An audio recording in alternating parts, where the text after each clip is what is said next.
Bueno, muy buenas tardes. Unidad 2 de manejo holístico del estrés, paradigmas y creencias promotora del distrés, que recordamos, el distrés es cuando ya el cuerpo no pudo volver a adaptarse a el equilibrio inicial y entonces entra en un proceso que no es saludable.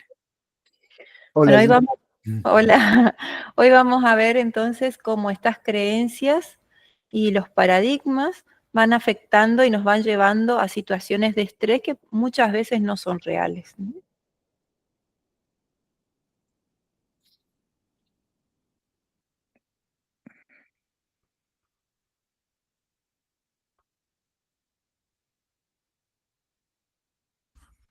Bueno, comenzamos con los que son las creencias limitantes, ¿sí? Nuestra vida está marcada por creencias, algunas propias y la gran mayoría por los estudios que se han hecho en neurociencia, como el doctor Bruce Lipton y otros. eh, las creencias limitantes se definen como aquellos pensamientos automáticos que nos frenan o nos hacen percibir situaciones como amenazantes. Es decir, entramos en situación de estrés solo por un pensamiento. No hace falta, no es necesario que haya algo real. El cerebro en ese aspecto no distingue lo simbólico de real, por lo tanto, el solo hecho de pensar de una manera determinada o sobre el futuro o sobre el presente, inclusive sobre el pasado, hace que nos frenen y que nos hacen percibir situaciones amenazantes y que desencadenan lo que se llama el mecanismo del estrés. ¿Dice? Cuando hablamos de estos pensamientos se dice que son automáticos porque en realidad están en el inconsciente y son todas esas frases, palabras, ejemplos que nos han ido eh, inculcando a lo largo de nuestra infancia, ¿no? Hay algunos buenos y otros que son limitantes, que no nos sirven. Por ejemplo, eso no podés, o cuidado con esto, no te va a salir. Entonces, inconscientemente los tenemos grabados y son los que nos hacen reaccionar automáticamente. O sea, por ahí nosotros racionalmente decimos, ay, ¿cómo voy a decir esto? ¿Cómo voy a pensar esto? Y es tan automático que igual reaccionamos de una manera negativa. Por eso es tan importante empezar a mirar esas creencias, ¿no? Y mirar cómo nos hablamos a nosotros. Hay frases en la lengua, en nuestra lingüística, que ya son típicas o características de las personas que sufren estrés. Por ejemplo, frases de no lo merezco, el sentirse no merecedor de algo o de lo bien que le va o de algo que le haya salido bien de repente, y a veces surge a través de este sentir de que no es merecido, como inclusive procesos de auto boicot. ¿Sí? Gise, Luis, yo no se está viendo la... ya o va a yo. llegar, ya va a llegar, está lento Ah, nomás. bueno, si están re lentos los...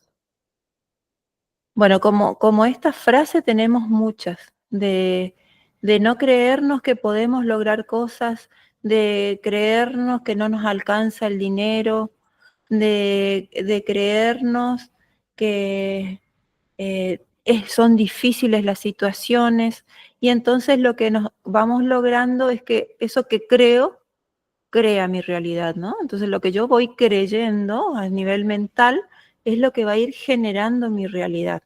Esto ya está muy comprobado, no es algo romántico, digamos, de decirlo, ¿no? Una solo teoría, está muy comprobado a nivel neurocientífico que entonces todo lo que yo me creo de mí o de mi realidad es lo que va a ir apareciendo como realidad en mi vida. Y esto que plantea Gise nos hace darnos cuenta hoy, basados en todos los conocimientos que hay sobre la materia, sobre cómo funcionamos desde el cerebro, desde lo neuronal, desde lo neurocientífico y del sistema nervioso que tenemos, que es una maravilla, es que somos creadores de realidad. Por lo tanto, esa realidad que no nos gusta va a depender mucho de este pensamiento y que también podemos recrearla a partir de un nuevo pensamiento o una nueva frase, cuando estas frases son como constitutivas de nuestra historia, ¿no?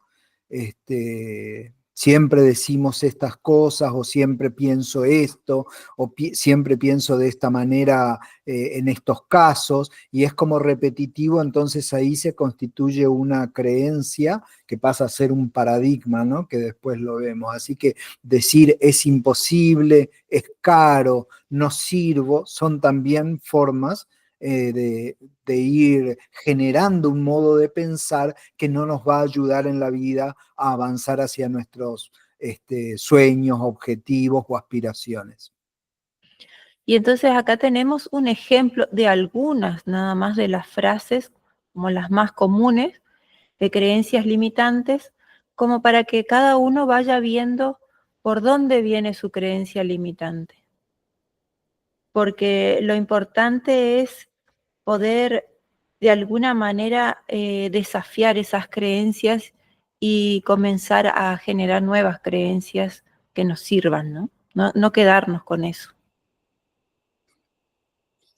Hay una acá que hasta puede tener que ver con esto que están haciendo ustedes, ¿no? Que es: como soy yo, esto no es para mí. O por cómo yo soy, yo no voy a poder aprender esto. O como yo soy, yo ya no voy a poder cambiar. Todas estas frases, digamos, no solo boicotean nuestros procesos de crecimiento, sino que también son como que atentan contra lo nuevo, lo que yo puedo aprender todavía de mí mismo o de otras cuestiones, ¿no?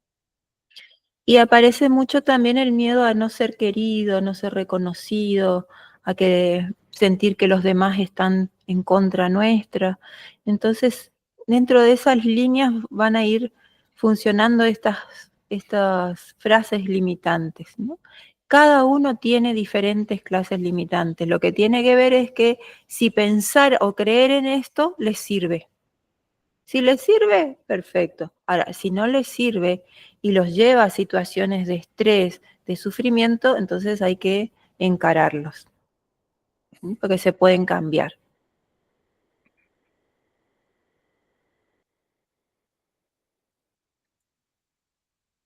Ahí sí. Este es un ejercicio que está en la plataforma para que lo hagan, los invitamos a hacer. Es el reto a las creencias limitantes. Entonces, primero tengo que detectar una creencia limitante, ¿no?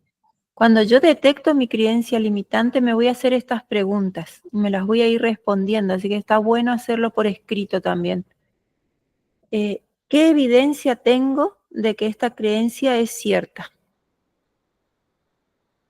La segunda pregunta, ¿hay alguna evidencia de lo contrario? ¿Esta creencia me ayuda o me perjudica? ¿Cómo cambiaría mi vida si dejara de creer en esto? ¿Cuál podría ser una creencia alternativa más positiva e útil? Y cuando yo logro responder esta última pregunta, ¿cuál podría ser una creencia alternativa más positiva o útil? Lo que puedo hacer es anotarla y repetirla. Porque es por repetición cómo puedo ir cambiando las creencias antiguas por las nuevas. La repetición lo que hace es llevar esta nueva creencia que yo elijo, no la que me impusieron, al inconsciente. Y entonces empiezo a funcionar desde ahí. Y realmente funciona. Funciona muchísimo. Al tiempo uno va notando cómo todo este proceso te va llevando de golpe a estar más tranquilo, tomar las cosas de manera más relajada, no preocuparme tanto, sentirme yo más querido, no necesitar tanto del aprecio o el afecto del otro y así. Entonces, más abundante, más tranquilo con lo económico y así en cada aspecto se puede ir mejorando. Entonces, eh, invitación a que sí o sí lo hagan.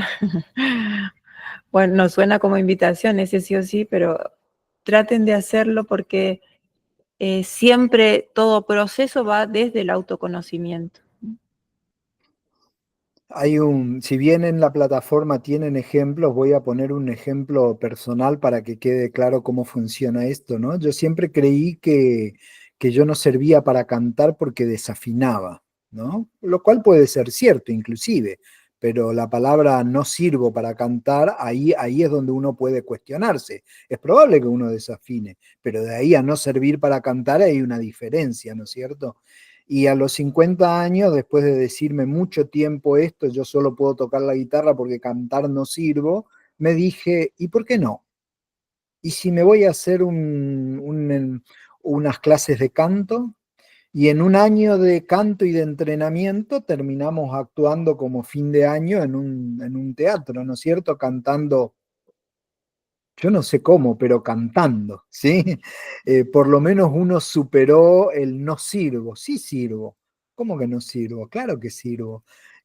Tal vez no lo haré como los famosos, ¿no es cierto? Como los que tienen un gran éxito, pero puedo hacerlo y puedo hacerlo de manera aceptable también desde el punto de vista social. El tema es que a mí me guste y que yo lo sienta bien. Pero hubo que generar un cambio, un desafío a una creencia para poder ir a hacerlo, ¿verdad?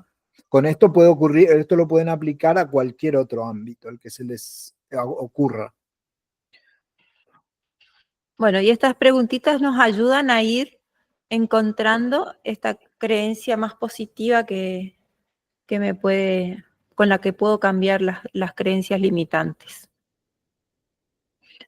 Bueno, vamos a ir ahora a un ejercicio de medicina china, que es un punto equilibrante, se llama, ahí se trabajan 2 puntos, uno del meridiano del triple calentador y otro del meridiano del pericardio. ¿Lo estás Cuento viendo? muy rapidito, estoy viendo ahí la imagen. Ah, bueno. Cuento rapidito que los meridianos son canales de energía. En la medicina china dice que todos nuestros órganos tienen canales de energía que cuando andan en disfunción se bloquean. Entonces, los órganos también empiezan a andar mal. Estos puntos que vamos a ver ahora son puntos equilibrantes, o sea, nunca los podemos hacer mal, o sea, los ubicamos nada más y nunca los podemos hacer mal. Son puntos que también se van a presionar y lo que van a lograr es que todo ese sistema que tenemos de hiperreacción, que sería del triple calentador, que es cuando nos vemos en amenaza, todo nuestro organismo, todo nuestro sistema inmune se pone en hiperacción. Por eso después vienen problemas inmunitarios, por ejemplo, de bajas defensas o cuando está hiperactivo con un montón de enfermedades como las alergias que reaccionan ante todo, ¿no? Y estamos en una época donde en general hay muchas enfermedades autoinmunes, ¿no? Que vendrían a ser por estos desequilibrios del sistema inmunológico. Para ubicarlo, ahí tienen en la imagen y si no les muestro yo cómo lo ubicamos, hay una línea acá en la muñeca. A partir de esa línea vamos a poner 3 dedos. Donde llegaría el cuarto dedo es el punto. Y lo vamos a presionar adelante y atrás, porque estamos presionando 2 meridianos. Y lo que vamos a hacer es, inspiro y cuando exhalo, lo presiono. Aflojo, inspiro. Cuando exhalo, lo presiono. Y otra vez, aflojo el punto, inspiro, exhalo y presiono. Una vez más, voy a inspirar, aflojar los puntos y cuando exhalamos, presionamos los puntos.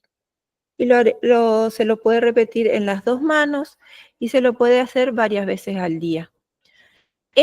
Al trabajar estos meridianos, aparte de regular nuestro sistema inmunológico de defensa y de reacción, lo que hace es calmarnos, que el que tiene desequilibrado estos meridianos hace que todo sea dramático. Cualquier situación es con un impacto emocional muy fuerte. Entonces, lo que hace esto es, le da el término justo, digamos, no nos quita ese dramatismo ante las cosas de la vida, que la mayoría de las veces no ameritan ese dramatismo, no son cosas tan trágicas, ¿no? Entonces, bueno, este va a ser uno de los ejercicios prácticos que van a tener para este mes, ir equilibrando estos meridianos y ir bajando toda esa energía desequilibrada del organismo y de las emociones. Luis, ¿querés agregar algo? Sí, agregaría simplemente que cuando vos hablas de amenaza, cuando siempre que hablemos de amenaza, de sentirnos amenazados por algo, estamos hablando en un proceso de miedo. Y el proceso de miedo tiene que ver con el sistema de reacción instintivo, primitivo, ¿no es cierto? Donde nos preparamos para la lucha o la huida. Esto es lo que también significa en términos, todo lo que significa en términos fisiológicos, como la segregación de cortisol, que lo hemos visto en la primera clase, y está en directa relación con este triple calentador que en la medicina china lo tratan como un punto equilibrante, ¿no? Es decir, nos hace recuperar de nuestros niveles excesivos de amenaza, por lo tanto, estrés. ¿Seguimos? Continuamos.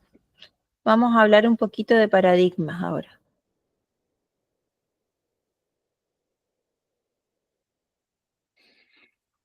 Bueno, vamos a hacer un proceso un poquito inverso, preguntándonos qué es un paradigma. En realidad, cuando hablamos de paradigmas es algo que ya está afianzado en nosotros como una creencia. Siempre detrás de un paradigma hay una creencia y detrás de una creencia hay un paradigma. Es como una rueda, ¿no?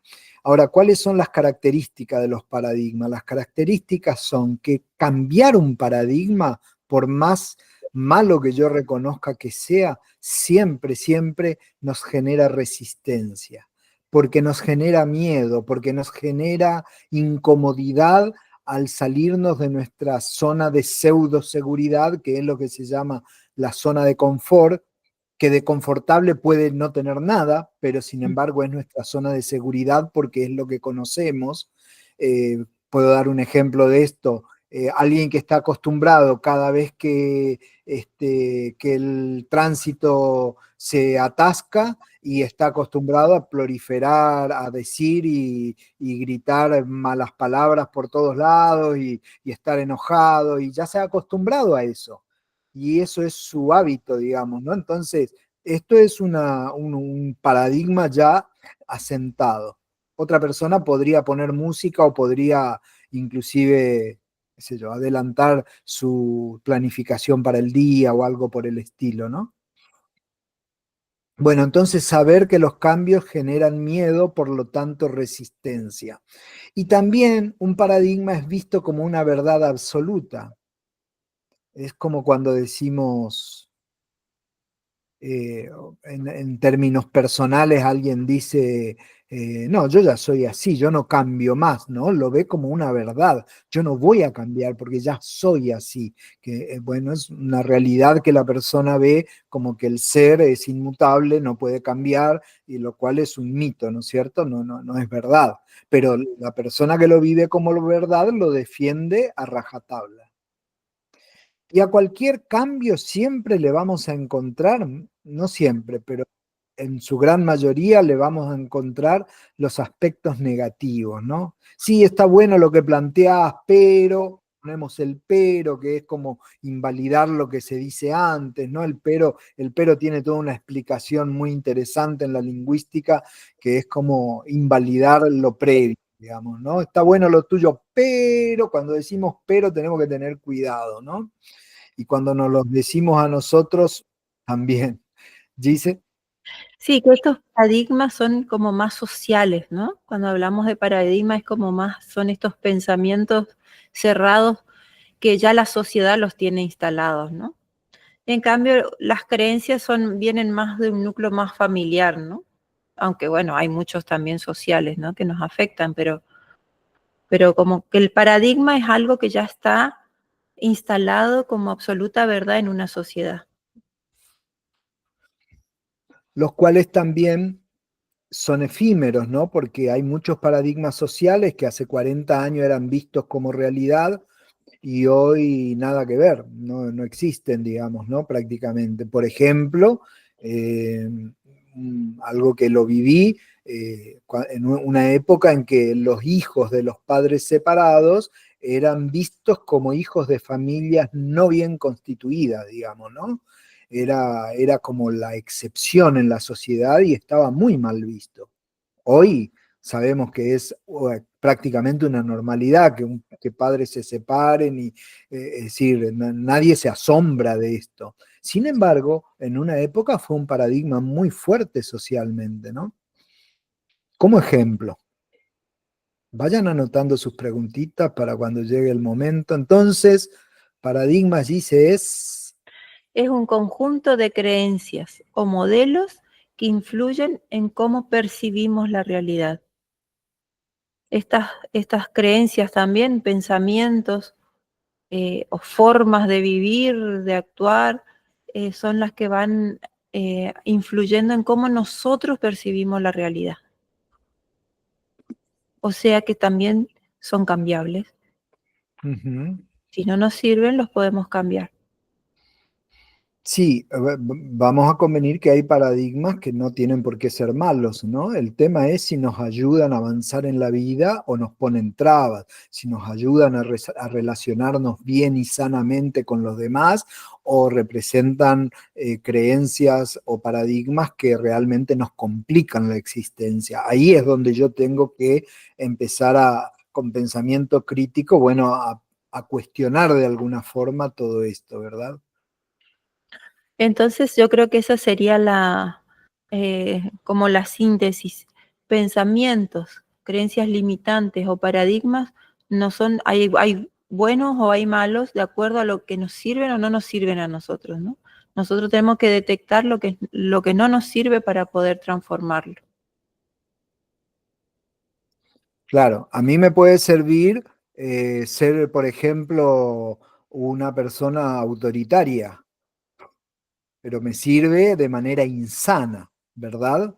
Porque puede servirme y yo puedo estar muy, no, hay que ser así porque así es como se funciona, ¿no? Y así, pero no es sano, es insano. Entonces también tenemos que ver todo esto, ¿no es cierto? Bueno, vamos a mirar algunos paradigmas socioculturales, solo algunos, que han estado presentes en nuestras vidas por, por aquello que planteaba Gise recién, porque la sociedad ha incorporado ciertos paradigmas. Hay un estudio, y el primero que vamos a ver es el de la negatividad, ya que hay un estudio que dice, un estudio que se hizo en estudiantes, que hicieron estudiantes, perdón, de una universidad, facultad de psicología, que de cada 200 palabras que escuchamos de niños, 140 tienen connotación negativa. De esas 140 que tienen una connotación negativa, no hables, no estés, callate, sentate bien, no toques esto, no hables fuerte, bueno, todo no, ¿no es cierto? Todo con connotación negativa. De esas 140 palabras, solo 40 eran necesarias. Es decir, por ejemplo, está en riesgo la vida si yo toco un enchufe, por lo tanto la reacción es preferible hasta que sea fuerte, ¿no? Para que el niño comprenda que ahí hay un peligro de verdad. Pero hay otras 100 en ese porcentaje que resultan innecesaria la negatividad, digamos, ¿no? Entonces, recordemos en ese sentido que el trabajo de la mente es buscar coherencia y nosotros hemos heredado una cultura que ha tendido siempre a ver lo que nos falta y no lo que tenemos, que tiene que ver con esta visión de negatividad, ¿sí? Nos es muy difícil valorar lo que tenemos desde hace mucho tiempo, prácticamente lo damos por sobreentendido que ahí está, entonces cualquier cosa que nos falte es eso lo que tiene mayor presencia en nuestra vida y perdemos de vista todo aquello que hemos logrado, todo aquello, esto no se da, yo digo, este paradigma nos ha afectado a todos, pero a algunos en más medida, a otros en poco menos y a otros por cuestiones distintas los ha afectado muy poco. En la gran mayoría de los grupos humanos que hemos trabajado, bueno, encontramos una gran presencia de esta creencia y paradigma, ¿no? ¿Dice? No, eso que es muy impactante eso con los niños, ¿no? Como de niños nos han puesto un montón de paradigmas negativos, ¿no? De no poder, de no, y ahí surgen muchas creencias limitantes desde nuestra niñez, ¿no? Entonces sí, es muy fuerte esto, está lindo empezar a mirarnos ahí. Y es interesante porque cuando encontramos alguna de las frases o otras, solo fueron ejemplos cortitos los que pusimos porque podemos pasar escribiendo horas sobre creencias limitantes, es bueno revisar que en algún punto de nuestra vida se nos ha instalado ese pensamiento y ese sistema, no solo por el entorno familiar, ¿no? Sino también por el entorno muchas veces escolar, por los amigos, por los grupos donde uno se fue, que fue siendo habitué, etcétera, etcétera, ¿no? Pero lo cierto es que nadie nace negativo, como nadie nace enojado, como nadie nace prejuicioso, digamos, todo eso es una construcción social. El tema es si, primero, si lo queremos, segundo, si nos ayuda, y tercero, que podemos construir nuestro propio pensamiento a partir de independizarnos de aquello que heredamos y que no nos ha ayudado en la vida, ¿no? Esto que dice la imagen de que el trabajo de la mente es buscar coherencia, esto es un poco, ya lo dijo Gise, pero lo repetimos. Esto quiere decir que lo que nosotros pensemos, el cerebro va a tratar de que se cumpla. Va a hacer todo lo posible para que se cumpla. Un viejo industrial, Henry Ford, decía, si crees que puedes como si crees que no puedes, estás en lo cierto, tienes razón. Y él lo decía sin los conocimientos de neurociencia que tenemos hoy. Hoy la neurociencia lo ratifica, lo refuerza.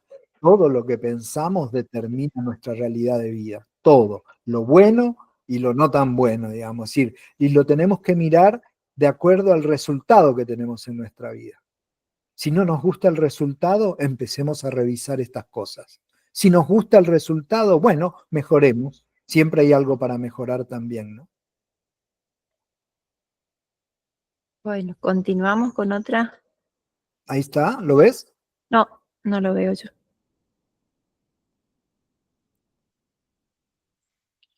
Bueno, este es otro paradigma. Para ser exitoso debo trabajar sin descanso, ¿no? Este paradigma es como muy infundado, no sé, por lo menos nuestra generación lo tiene muy fuerte, y por eso estamos detrás buscando el éxito y no paramos, ¿no? Y es uno de los grandes problemas del estrés. El distrés está muy sentado en este paradigma de que hay que trabajar sin parar todo el tiempo, o estudiar o trabajar o producir, ¿no? Estamos en una cultura de productividad, ¿no? Hasta la educación está armada para generar personas productivas y que se adapten a este sistema, ¿no? Entonces, eh, lo tenemos muy, muy metido también a este paradigma, cuando el ser humano no nace solo para trabajar. El trabajo debería ser un medio de realización de dones y talentos, y no lo es. Entonces, este tipo de paradigma de ser exitoso trabajando sin descanso nos convierte como en el hámster, ¿no? Que está todo el día buscando, todo el día tratando de avanzar, de superar, de esto, del otro, cuando en realidad el ser humano ya es completo solo por ser humano. O sea, no necesita hacer grandes realizaciones para ser exitoso. Somos un éxito como especie ya. Entonces, es muy estresante este paradigma. No paramos, no tenemos descanso, no, nuestro sueño no está respetado, nuestros tiempos fisiológicos no están respetados. Eso es uno eh, de los grandes estresores de esta época. Luis. Sí, mi experiencia de haber estado también en el ámbito empresarial bastante tiempo de mi vida, me permitió comprobar que las personas que realmente logran este éxito, que para mí es social, de tener mucho dinero y avanzar y no parar y tener muchos proyectos, como decía alguien en la vida, hay que tener muchos proyectos. Sin embargo, en el ocaso de la vida, y esto también está estudiado por una enfermera que tiene un lugar en Estados Unidos para ir a morir, cuando por vejez o por enfermedades ya terminales, y ella también hizo su estadística. Cuando están en el ocaso, la primera pregunta que se hacen, hizo un libro esta enfermera sobre esto, es ¿para qué habré trabajado tanto? Y a mí me tocó en persona un famoso ingeniero que fue el que construyó el Aeropuerto Internacional de Resistencia también, que ya cuando estaba grande y había sufrido una ACV, comentó en un lugar, dijo, yo no sé para qué me apuraba tanto en subir y bajar de los aviones, mírenme ahora. ¿No? Entonces hay un replanteo, pero lamentablemente en general, no siempre, pero suele ser tardío, suele ser cuando ya no hay tiempo de rectificar el camino, ¿no? Y no quiere decir que no podamos buscar, lo que habría que redefinir es el éxito, ¿no? Que básicamente el éxito social como lo tenemos visto, y bueno, hay poca gente que disfruta de este éxito realmente al fin y al cabo, ¿no? Es como para mirarlo. Ahora, quien logra el éxito, como dijo Gise recién, a través de su talento y su don, de aquello que lo llena, que lo apasiona, eso es otra cosa. ¿Seguimos, Gise, o querés agregar algo? Seguimos. ¿Vas vos con este? Bueno, este es otro muy relacionado al que vimos, que debo hacerlo todo perfectamente o no vale la pena hacerlo, ¿no? Y ahí nos pone como en una situación de perfeccionismo, de que en realidad detrás de esa debo hacerlo todo perfectamente tiene que ver con un miedo a no ser querido o aceptado, ¿no? Entonces, en el fondo hay que trabajar eso, hay que relajarnos más, saber que lo que somos como seres humanos no tiene que ver con la perfección hacia afuera, sino con una instancia de autoconocimiento, ¿no? Luis. Sí, se busca el ser a través del hacer, en vez de ser para después, desde ese ser que tiene autoconocimiento, que tiene pensamiento crítico, que puede verse con todas sus virtudes y no virtudes, puede verse de manera desnuda, desde ese ser humilde, desde ese ser que ha podido hacer el viaje interior, puede hacer lo que desee, digamos, ¿no? Pero en realidad lo que pretendimos fue, como cultura, digo, ¿no? Tratar de ser a través del hacer, digamos, ¿no? Y en ese sentido siempre me acuerdo de alguien que daba una charla una vez y decía, no conozco ningún hijo que diga, mi mamá es divina, tiene 4 títulos universitarios. Nadie dice eso. Cuando hablamos de los seres queridos, nos referimos a la forma de ser que tienen, si decimos algo así. Yo no digo, mi papá era re bueno porque llegó a hacer no sé qué cosa en su vida como profesional. No, cuando digo de mi padre, y ensáyenlo ustedes cuando recuerdan a sus seres queridos, que por ahí ya no están, los recuerdan en actos cotidianos, en actos simples, en compartir un mate, compartir un vaso de lo que fuese. Ahí está, a eso se vuelve, digamos, ¿no?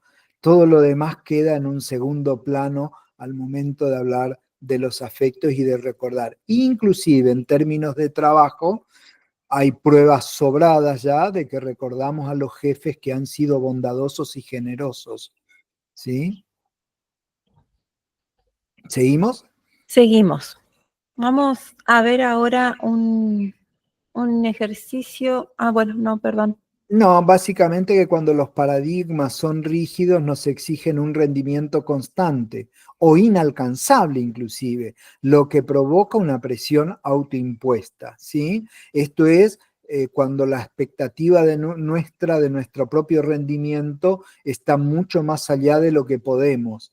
Y aunque podamos, estamos en un nivel de forzar esta maquinaria biológica que es nuestro cuerpo y nuestra mente, lo que genera obviamente un estrés básicamente autoimpuesto, ¿no? ¿Querés agregar algo aquí? No, no, continuamos.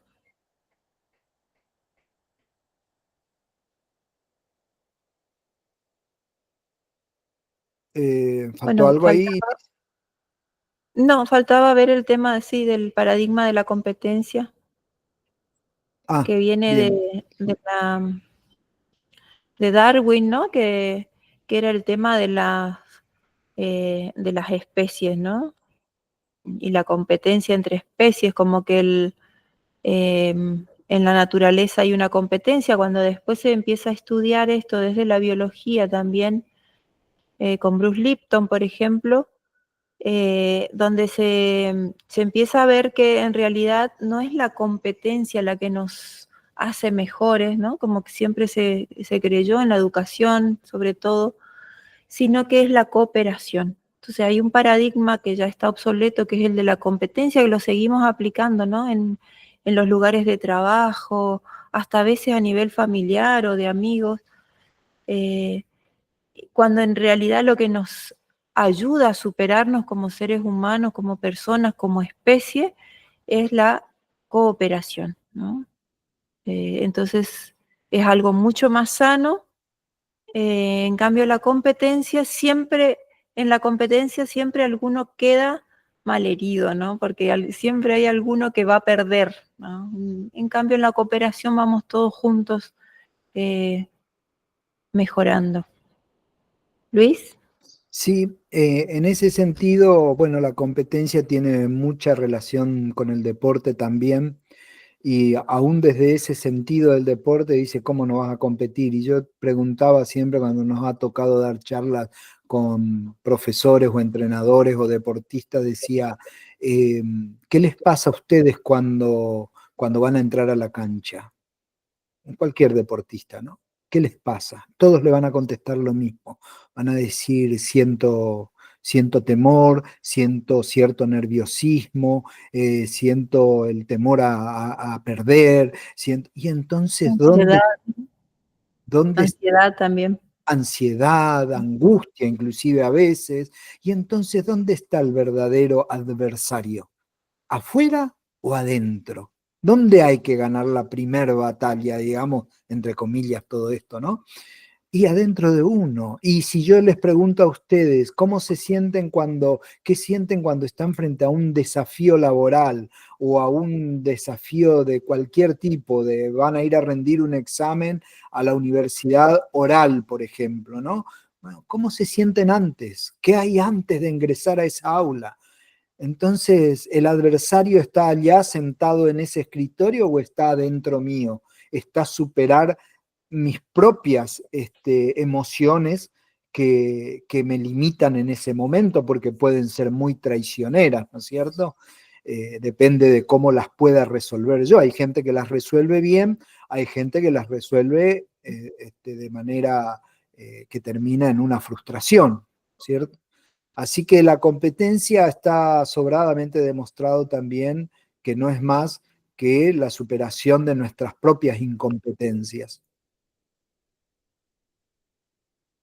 Bueno, ¿Listo? continuamos. Bueno,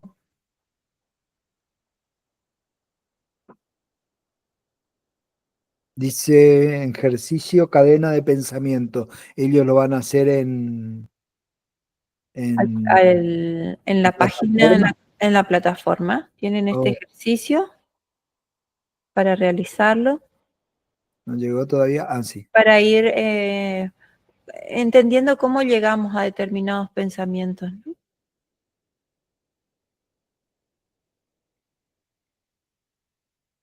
Ahí está. Eh, está. Y luego tenemos percepción unitaria, dice. Bueno, vamos a explicar este ejercicio que es una especie de meditación, pero que es muy rápida. Una vez que uno la engancha el mecanismo, esta percepción unitaria es, el autor de esto es Rubén Feldman González, que es un psiquiatra argentino que vivió con Jiddu Krishnamurti, un pedagogo hindú, un capo, Jiddu Krishnamurti, la verdad, interesante para leerlo también.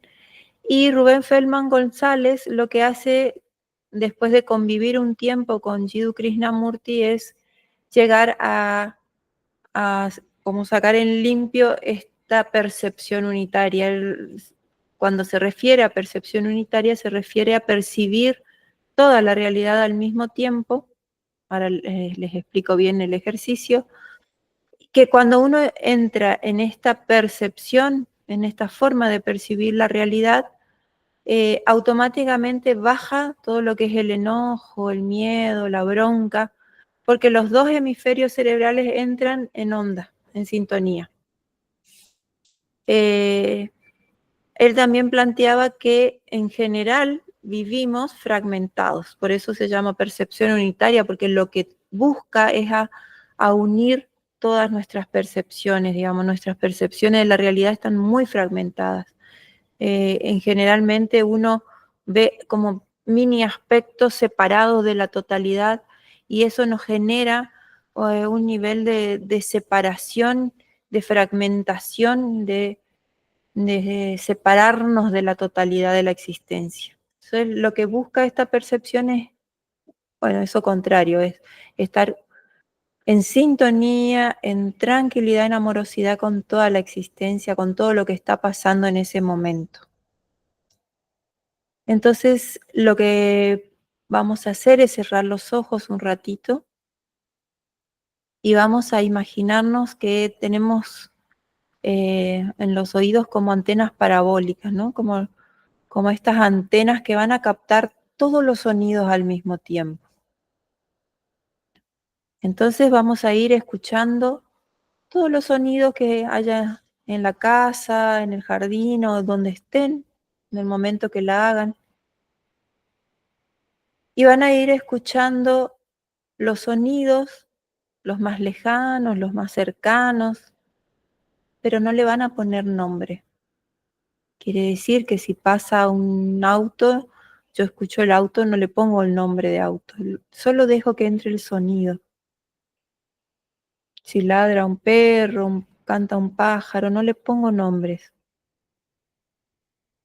Dejo que los sonidos vayan entrando todos al mismo tiempo.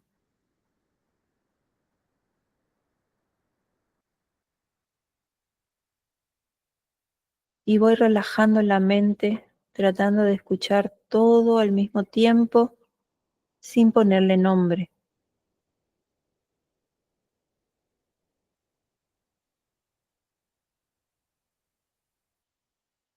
Y toda mi concentración va a estar en esos sonidos que entran.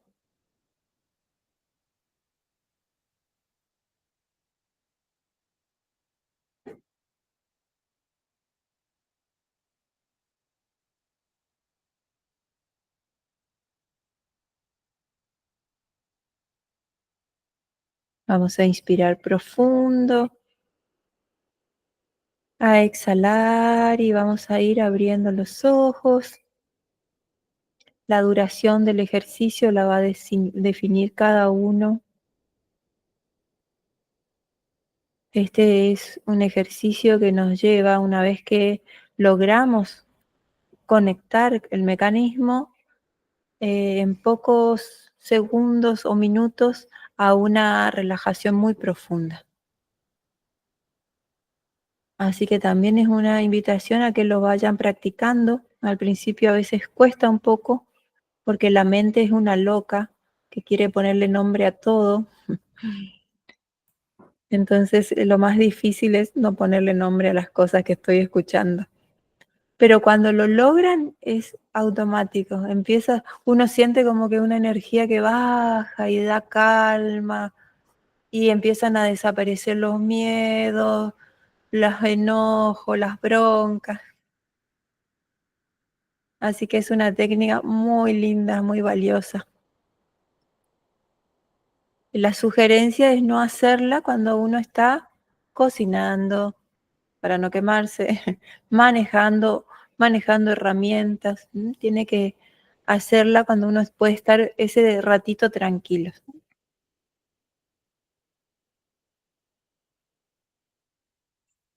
¿Continuamos, Luis?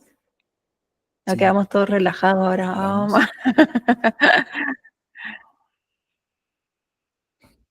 Bueno, y acá viene otro de los factores, hablábamos de creencias, paradigmas, promotoras de distrés, y encontramos que la autoexigencia, que sin duda está basada en alguna creencia o paradigma, es algo que está muy presente hoy día. Entonces es bueno que analicemos qué significa la autoexigencia, ¿no? Porque ser autoexigente con uno no sería malo desde el punto de vista etimológico de la palabra, que es exigirse cumplir algo con lo cual uno se ha comprometido. Es decir, no dice nada que sea, pero en el modelo actual, global del mundo, no hablo de la Argentina, sino del mundo entero, bueno, se logra que las personas autoexigentes se presionen a sí mismos hasta niveles que terminan estando estresados aunque la situación no lo requiera. Es decir, hay gente que se estresa por todo, por lo importante, por lo no importante y por lo cotidiano de todos los días también, digamos, ¿no? Y es interesante ver qué lenguaje hay en estas personas, expresiones como tengo que hacer esto, debo encargarme de aquello, solo si hago yo las cosas salen bien, tengo que ocuparme de todo. Bueno, por poner algunos ejemplos. Estas frases lo que van a la autoexigencia está también vinculada con el perfeccionismo, por lo tanto, siempre va a haber un proceso, es como decir, hacer una ecuación, ¿no? Autoexigencia y o perfeccionismo igual sufrimiento humano. Es decir, la persona comienza a sufrir esa autoexigencia. ¿Dice? Sí, esta autoexigencia, eh, bueno, yo me siento como muy emparentada con esto, lo tuve que trabajar bastante, porque nos lleva a la preocupación. O sea, cuando estamos todo el tiempo preocupados porque nos salga bien, porque nos recargamos de actividades, porque no se puede delegar, porque, bueno, es como una carga extra, pero una carga que pesa toneladas. Entonces, es muy interesante también poder vernos, ver cómo estamos en esta autoexigencia para poder ir liberándonos un poco de estos, fíjense que también son mandatos que nos autoimponemos, ¿no? Eh, y bueno, gran parte del estrés también está ligado a esto. La gente muy estresada tiene mucho que ver con este nivel de preocupación y de autoexigencia, muchas veces autoimpuesto, o muchas veces impuesto desde las creencias limitantes. Así que un parte del trabajo de las creencias también puede tener incluida la autoexigencia, ¿no? Sí, ahí quien habla, quien escribe y es considerado hoy uno de los filósofos destacados a nivel mundial, que es Byung-Chul Han, eh, filósofo y ensayista surcoreano, experto en estudios culturales, uno de los filósofos más destacados del pensamiento contemporáneo, habla mucho sobre la autoexigencia y al lado de ella a la sociedad habla de una sociedad del rendimiento, ¿no? Esta es si alguna vez fue la sociedad del conocimiento, hoy es la sociedad del rendimiento, hay que rendir, y cuanto más rendimos, es como que más bien vistos somos por los sistemas sociales, ¿no es cierto? Y también estamos hablando de una mirada global siempre, no de una mirada de país ni de provincia. ¿Querés agregar algo respecto a esto, Gise? No, no, Bueno, continuamos. a mí me parece que está interesante pasar 4 minutos del video de Bruce Lipton, que Bueno, ¿querés sí, que expliquemos el ejercicio que tienen que hacer con respecto a la autoexigencia primero y después vemos, dale, ¿te perfecto. parece? Sí, sí, sí. Bueno, hay también en el Classroom van a tener un ejercicio que es la carta a ti mismo. ¿No? Esa carta la van a escribir, ahí están, igual la consigna está en el Classroom, pero es cuando hay algo en un aspecto en el que nosotros nos estamos autoexigiendo, entonces es escribir una carta como si le escribiéramos a nuestro mejor amigo.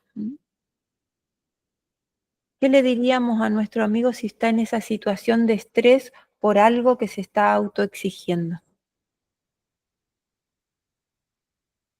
Y nos permite hablarnos a nosotros mismos desde otra manera. Así que también, invitación a que la hagan. Este mes tienen bastante trabajo, ¿eh? Bueno, Luis, ahora sí. Bueno, este video tiene una imagen bastante de mala calidad porque fue hecho en una oportunidad que Bruce Lipton vino a Buenos Aires, pero de cualquier manera lo importante es lo que plantea y no la imagen. Así que, bueno, dura unos 4 minutos, 5 y ahí va.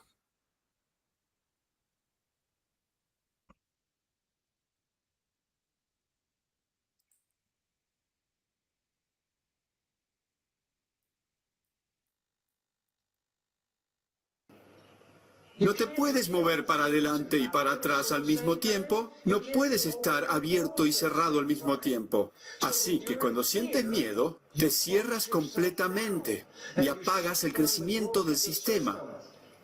Ahora, el tema es este.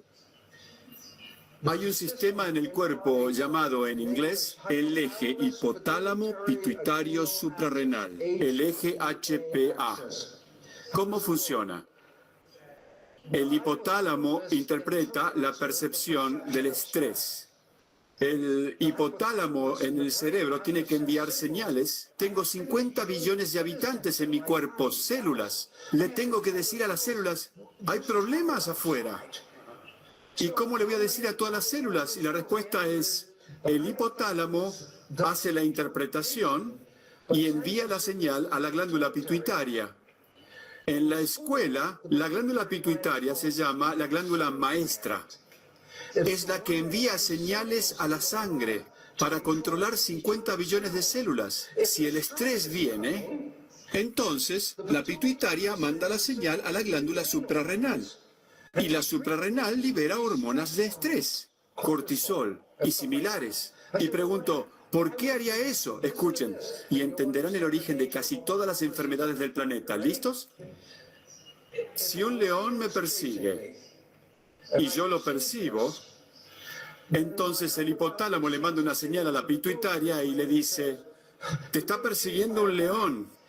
Y la glándula suprarrenal, en la escuela secundaria, esta glándula se llamaba pelear o huir. ¿Ok? Y entonces la suprarrenal responde y envía hormonas al cuerpo. ¿Y qué crees que las hormonas van a hacer? Van a causar que la sangre vaya a las piernas y los brazos, así puede salir corriendo. ¿Ok? Y en los libros de texto dicen esto. Esto es lo que dice. La sangre es preferencialmente enviada a los brazos y las piernas. Y digo, ¿preferencialmente? ¿Dónde estuvo antes de estar en los brazos y las piernas? Y la respuesta es, en las vísceras. ¿Y cuál es la función de las vísceras? Crecimiento, mantenimiento del cuerpo, filtrar el sistema, cuidar la biología. Y digo, ¿y qué pasa cuando las hormonas del estrés aparecen? Los vasos sanguíneos se aprietan y empuja la sangre hacia los brazos y las piernas, así tengo energía para correr. Y cuando estás corriendo para protegerte, ¿estás creciendo? La respuesta es no. No puedes estar en crecimiento y protección al mismo tiempo. Cuando tienes miedo, envías la sangre a tus brazos y piernas y cancelas el crecimiento. ¿Ok? Esa es la primera cosa. Esta es la segunda cosa que nos trae estrés. Consideremos que tengo una bacteria en el vientre y me está trayendo diarrea, ¿ok? Y vamos a decir que un león aparece. Ahora les digo, ¿dónde debería poner mi energía? ¿Debería ponerlo en el sistema inmunológico y combatir la bacteria? ¿O debería poner mi energía en escapar del león? La respuesta es clara. No te preocupes por la bacteria, porque si el león te agarra, la bacteria va a ser un problema del león, no tuya. Y lo más importante de esto, ¿qué es? Este es el hecho más importante que les puedo contar. Las hormonas del estrés anulan el sistema inmunológico. Los médicos usan hormonas del estrés terapéuticamente. Si trasplantan un órgano en un paciente, un órgano ajeno, y no quieren que el sistema inmunológico del paciente rechace el órgano ajeno, cuando trasplantan el órgano le dan al paciente hormonas del estrés. Eso anula el sistema inmunológico, así no rechaza el órgano. Ese es el uso terapéutico. Pero ¿qué pasa cada día cuando lo usamos para alimentar a la familia, pagar la renta, arreglar el auto? Ese estrés también apaga nuestro sistema inmunológico. Es por eso que cuando tenemos estrés no solo paramos el crecimiento, sino también el sistema inmunológico. Por eso la gente que está estresada se enferma.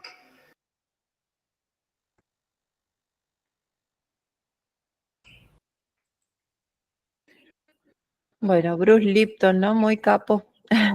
Es un biólogo que lleva años estudiando las células madres y la reacción del medio en las células también.